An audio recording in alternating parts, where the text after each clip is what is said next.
Hey, what's up? I'm Jason Villegas, and these are my thoughts on the past year.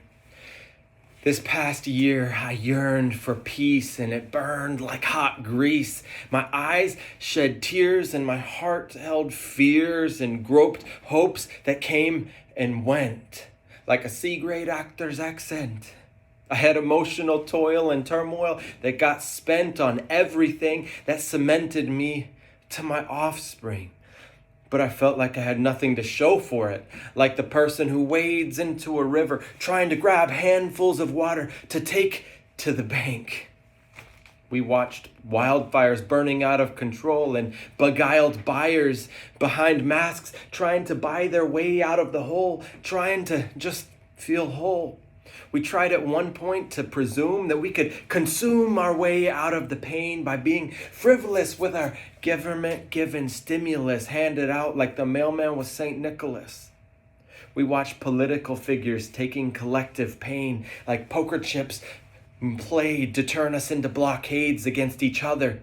I watched this polarization threaten to take a Christian mother and have her ignore her son, a man like my brother, until he would smother himself crying into his own shirt when his mother turned him into the other.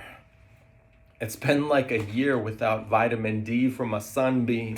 We're getting agitated like the ancient Israelite versus the Philistine, like the cigarette addict at home without nicotine, like the feeling of withdrawal of what we need from the bloodstream.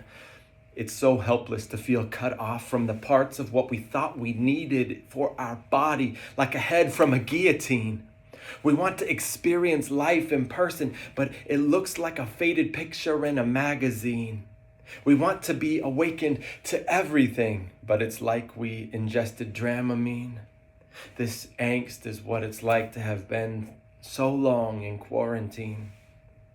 We're people who want to take life like a starburst and chew on it until its durable edges turn to juiciness and we can taste what it's all about. But instead of doing, we're only viewing.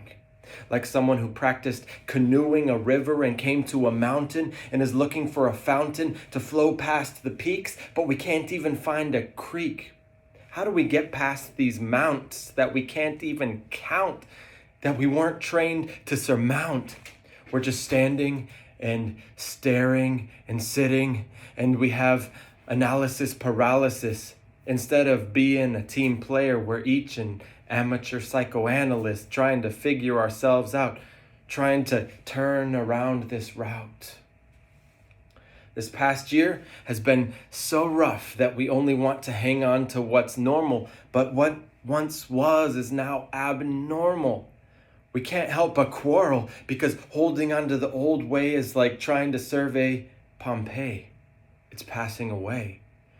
Our comfort food that once covered our bad mood and filled the cupboard is more numbered than we wish, and we wish now for something else, but we must try a new dish because life is dishing out something new and we can't keep fishing in empty ponds. What I mean by this is we have to reevaluate our direction. Churches can't survive on an empty collection. Relationships can't live without affection. We can't just cancel people out because of a single objection. Societies can't continue with disconnection. We can't be carefree without stopping this infection. Our problems won't ever be changed with a single election. Our society has reached a point of maximum inflection. We need to make a way of life out of course correction. We need to dig deep with intentional dissection. Our bodies, souls, and minds need to be inoculated by an external injection. And even then, there's no guaranteed protection. What I mean is, we can't run from the fact that we will experience death and then resurrection.